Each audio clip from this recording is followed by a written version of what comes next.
Hi friends, welcome back to my channel. ಇವತ್ತು ಉತ್ತರ ಕರ್ನಾಟಕದ ಸ್ಪೆಷಲ್ ಹುಗ್ಗಿ ಯಾವ ರೀತಿ ಮಾಡೋದು ಅಂತ ನೋಡೋಣ. ತುಂಬ ರುಚಿಯಾಗಿರುತ್ತೆ, ಥಟ್ಟಂತ ಮಾಡ್ಬೋದು. ಈ ಹುಗ್ಗಿ ನಾನು ಬ್ರೋಕನ್ ವೀಟ್ ಅಂದರೆ ಗೋಧಿ ನುಚ್ಚಿನಿಂದ ಮಾಡ್ತಾ ಇದ್ದೀನಿ. 1 ಕಪ್ಪಷ್ಟು ಇದನ್ನು ತಗೊಂಡು ನೀಟಾಗಿ ತೊಳೆದ್ಬಿಟ್ಟು ಕುಕ್ಕರಲ್ಲಿ ಹಾಕ್ಕೊಂಡಿದ್ದೀನಿ. 1 ಕಪ್ಪಷ್ಟು ಅಂದರೆ 1.5 ಗ್ಲಾಸಷ್ಟು ನೀರನ್ನು ಹಾಕ್ಕೊಂಡು 3 ವಿಸಲ್ ಮಾಡ್ಕೋಬೇಕು.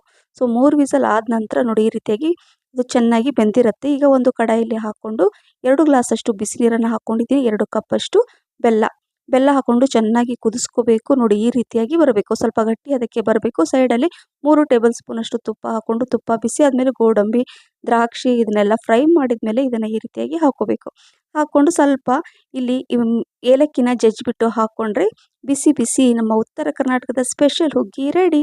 ಕೆಲವೊಂದು ಸಲ ನೀವು ಸ್ವೀಟ್ ತಿನ್ನಬೇಕು ಅಂತ ಅನಿಸಿದರೆ ಈ ರೀತಿ ಆರೋಗ್ಯಕರವಾದ ಈ ಸ್ವೀಟ್ ತಿಂದು ಎಂಜಾಯ್ ಮಾಡಿ. ಈ ರೆಸಿಪಿ ಇಷ್ಟ ಆಗಿದ್ರೆ ಲೈಕ್, ಶೇರ್, ಕಮೆಂಟ್, ಸಬ್ಸ್ಕ್ರೈಬ್ ಮಾಡಿ. Thank you for watching.